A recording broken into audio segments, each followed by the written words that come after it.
Selamat pagi Romo dan teman-teman. Pada kesempatan ini kami kelompok SJY akan membahas buku Christian Symbol and Ritual karangan B. Cook dan G. Mancy. Dalam hal ini saya akan mengawalinya dari bab 2. Di sini kita akan membahas soal masalah dalam memahami simbol dan ritual. Secara singkat, masalah yang terjadi adalah bahwa simbol dan ritual itu memiliki makna yang berbeda-beda tergantung oleh siapa hal itu dimaknai. Kita nanti akan masuk pada bagaimana istilah orang dalam dan orang luar, insider dan outsider. Kalau simbol dan ritual itu dipahami oleh orang dalam, maka mereka akan melibatkan emosi. Mereka akan masuk ke dalam ritual itu tersendiri, tetapi kelemahannya mereka mungkin tidak bisa secara objektif melihat apa yang terjadi pada ritual tersebut, berbeda dari orang luar atau outsider.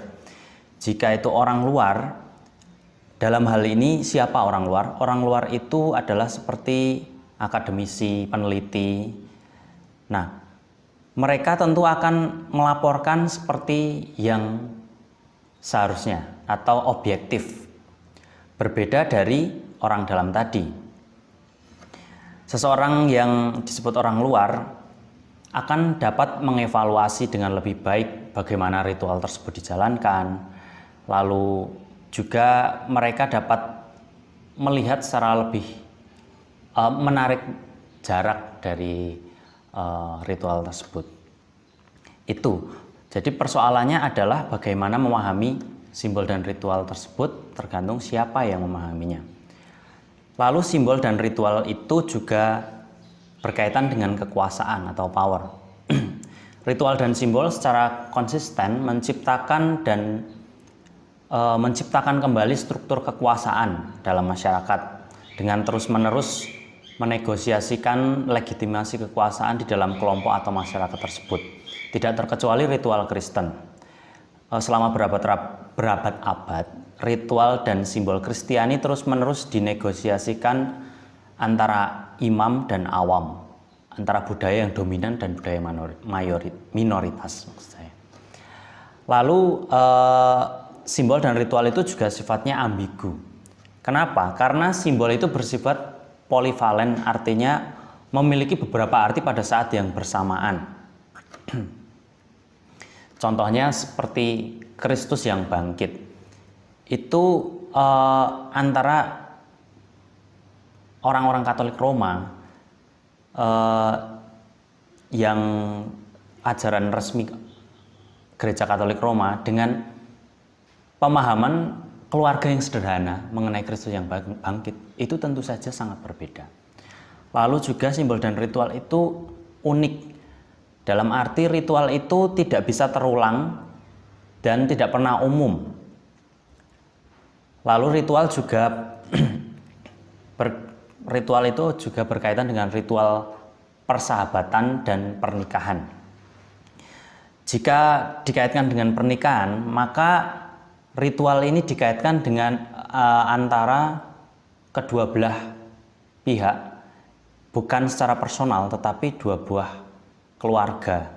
Tetapi jika ini berkaitan dengan persahabatan, maka ini lebih ke level individu. Kurang lebih itu beberapa hal yang berkaitan tentang pemaknaan ritual dan simbol itu sendiri.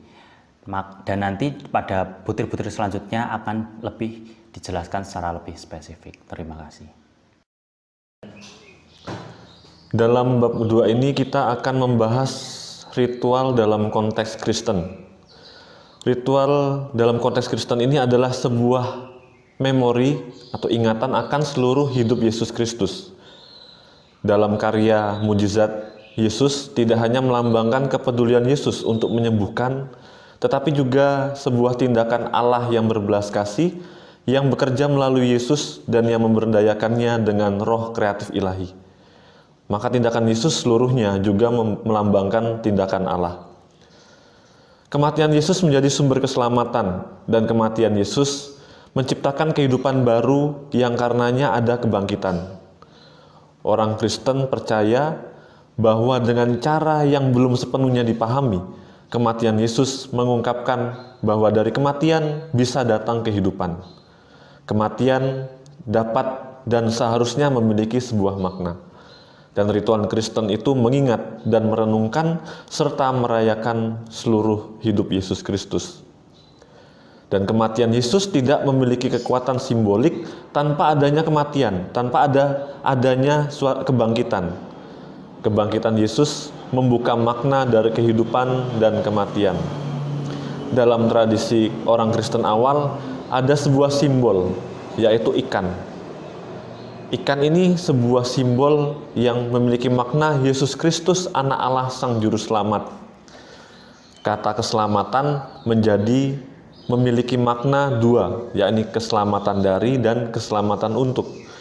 Yesus menyelamatkan manusia dari ketakutan, penindasan, kesalahan, dan lebih penting menyelamatkan manusia dari dosa dan konsekuensinya.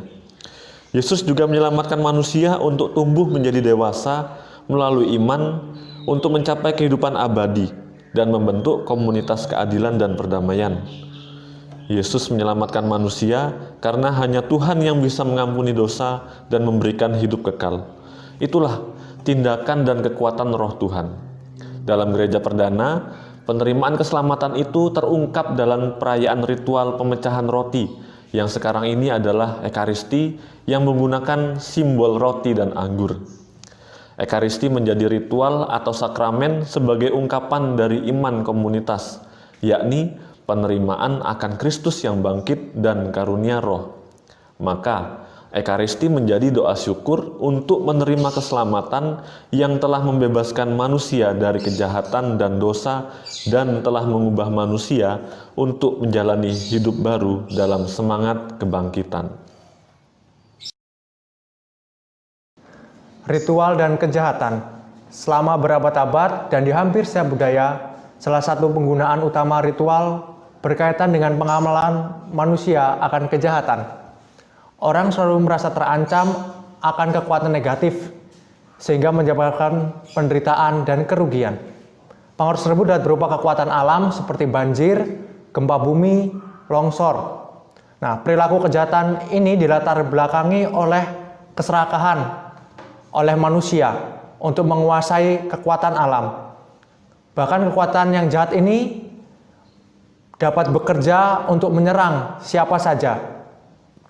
Mereka tidak memahami cara kerja alam, sehingga orang-orang pada zaman kuno mengaitkan bahwa kejadian buruk ini berkaitan dengan kekuatan sihir atau magis, dan orang berusaha untuk menemukan cara membuka kekuatan magis tersebut supaya dapat dimanfaatkan bagi kepentingan mereka sendiri. Dan salah satu kekuatan ritual contohnya adalah menggunakan mendali Christopher supaya orang tidak tenggelam padahal mereka sudah belajar berenang. Ritual Kristen dan kejahatan. Agama Kristen selalu memiliki ritualnya untuk menghadapi dan mengatasi kejahatan. Pergumulan Allah yang tidak henti melawan kekuatan jahat dan dosa. Dan tokoh yang ditampilkan adalah Yesus dari Nazaret. Bagaimana hidup, karya, kematian, dan kebangkitannya. Ini diritualkan melalui cerita di dalam liturgi setiap tahunnya untuk menghadirkan misteri Kristus dan membawa Roh Kristus ke dalam kehidupan orang Kristen supaya mengatasi dosa dan kematian. Dan ritual Kristen ini ditandai oleh baptisan dan Ekaristi. Baptisan supaya orang melawan kejahatan dan bangkit bersama Kristus, dan akhirnya diteguhkan dalam Ekaristi untuk melawan kejahatan. Lalu cinta sebagai rahmat. Setiap orang tidak dapat menyangkal bahwa cinta adalah anugerah, dan ini ditegaskan bahwa Allah adalah kasih, dan siapa yang hidup dalam cinta, hidup dalam kasih, Tuhan ada di dalam dia. Dan ini sebagai undangan umat beriman supaya menumbuhkan cinta kasih itu dalam ritual Kristen, karena ritual Kristen menghadirkan cinta kasih, persahabatan yang terus-menerus, seperti yang ditegaskan bahwa Allah adalah kasih dalam 1 Yohanes 4:12. Halo semuanya, tadi sudah mendengarkan penjelasan dari Frater Albert dan Frater Brevry di bab 2. Sekarang kita akan lebih dalam lagi melihat mengenai simbol dan tanda dari ritual persahabatan sampai pada ritual pernikahan. Setiap dari kita pasti berhubungan dengan orang lain ataupun dengan makhluk lain. Hubungan dengan yang lain itu yang membuat seseorang berkembang dalam hidupnya. Seorang dapat berkembang karena ia belajar dari pengalaman hidup bersama dengan sesamanya tersebut. Di dalam hubungannya itu, manusia belajar bagaimana ia harus mengambil sikap dengan orang lain. Pembelajaran itu dibuat untuk mencapai sebuah hubungan yang menguntungkan tentunya. Untuk mencapai hubungan yang menguntungkan itu, setiap orang memiliki cara ritualnya sendiri-sendiri. Yang penting, yang paling berharga dari proses perkembangan hubungan tersebut adalah sebuah cinta dan persahabatan. Mengapa persahabatan? Hubungan persahabatan merupakan hubungan yang sangat pribadi antara satu orang dengan satu orang yang lainnya. Di dalam persahabatan ada sebuah keberanian untuk menyampaikan kritikan ataupun pujian karena mereka saling mengenal satu dengan yang lainnya. Perkembangan orang selalu dipengaruhi oleh perkembangan hidup dan hubungan seorang dengan yang lainnya. Seperti pertama, ketika kita lahir pasti pertama-tama kita berhubungan dengan orang tua kita. Kemudian di masyarakat luas, bekerja, dan sampai pada hubungan dengan orang lain, seseorang yang sangat intim, yaitu pernikahan. Sebelum Gereja Katolik memasukkan perkawinan atau pernikahan di dalam ritus resmi gereja, ada sebuah kebiasaan bahwa perkawinan dilakukan untuk memperjelas garis keturunan, mempertahankan status kedudukan, mempertahankan kekayaan keluarga, dan lain sebagainya.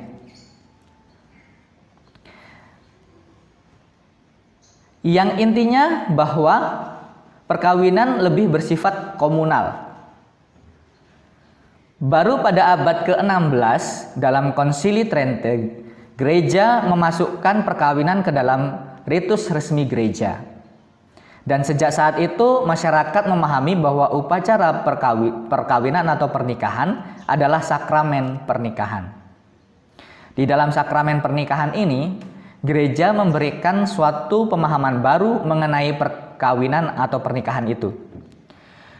Perkawinan bukan lagi bersifat komunal, melainkan lebih bersifat personal antara dua orang yang saling mengenal satu sama lain.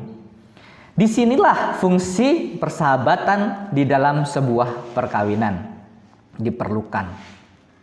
Seperti yang sudah dikatakan sebelumnya, bahwa di dalam persahabatan seseorang berani memuji dan mengkritik satu sama lain karena di antara keduanya sudah saling mengenal. Dengan demikian diharapkan bahwa setiap pasangan mampu menghadapi badai di dalam perkawinan. Untuk mempertahankan hal tersebut, pastilah ada ritual-ritual di dalam keluarga untuk mengembangkan satu dengan yang lainnya.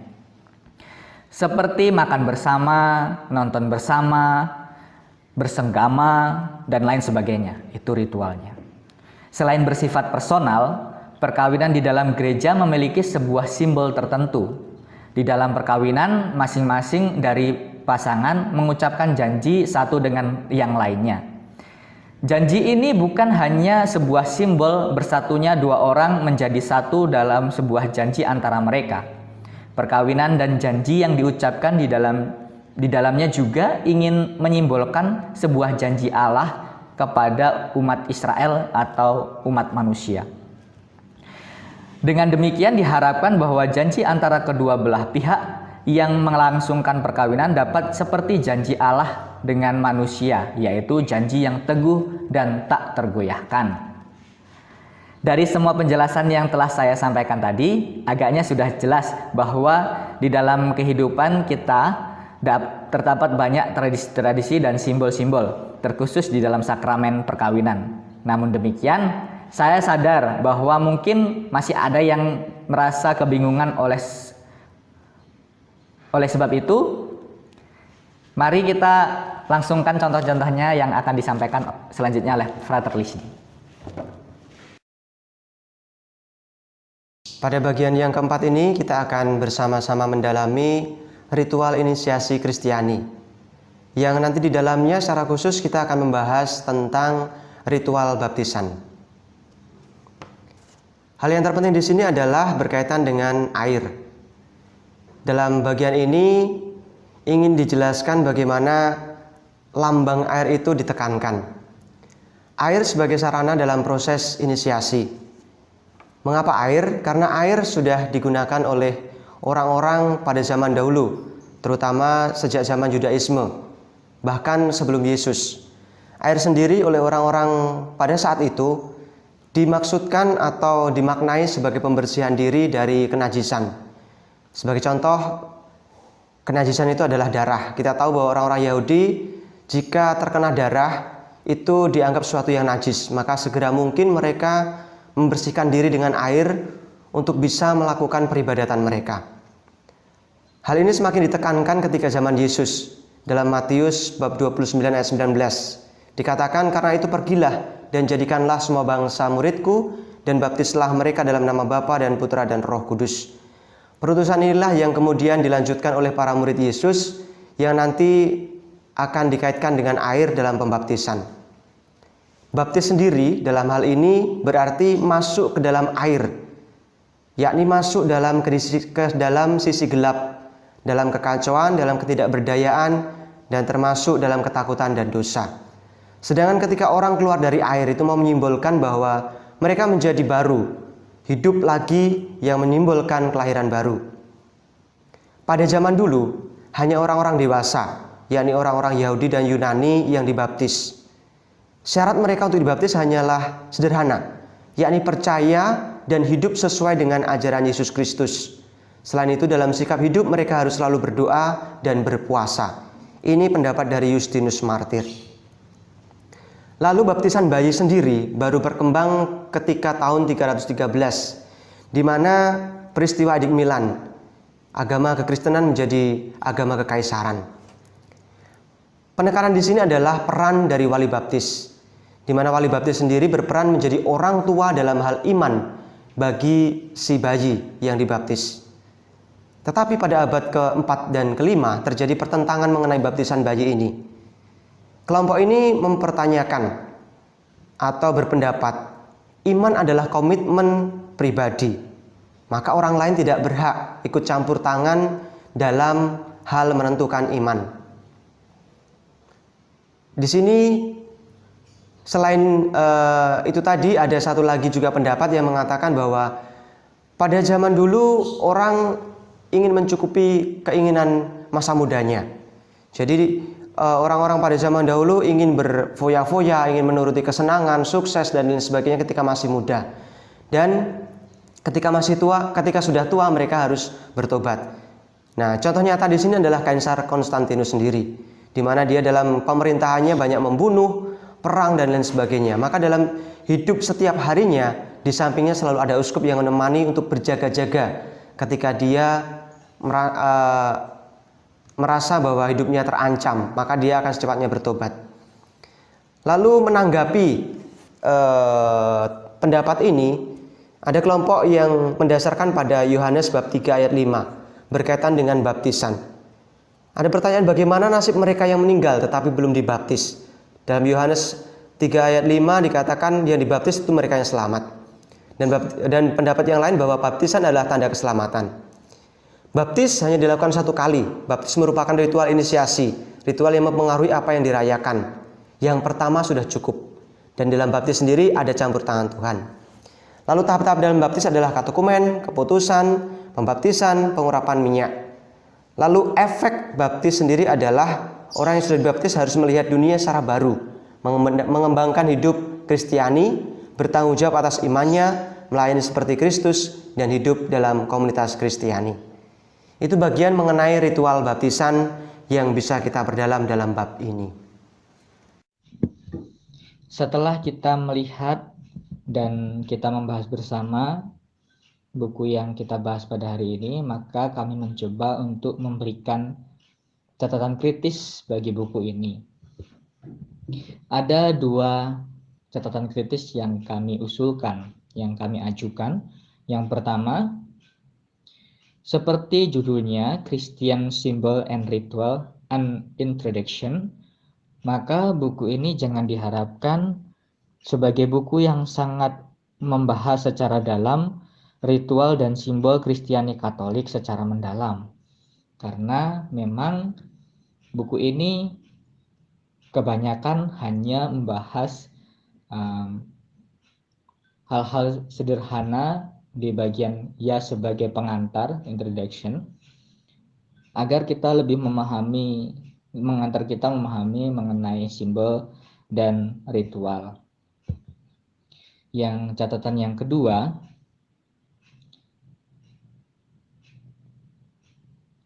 bagian simbol dalam buku ini banyak dibahas pada bagian pengantar saja. Sedangkan di dalam bagian isi itu hanya bisa dikatakan hanya beberapa hal yang menyangkut mengenai simbol. Maka setelah melihat ini, mungkin dari para frater, bagi para mahasiswa yang ingin menambahi kritikan, kami persilahkan. Maka kami mengucapkan terima kasih telah mendengarkan presentasi kami. Semoga presentasi kami dapat menjadi sebuah hal yang membuka pikiran kita masing-masing. Terima kasih.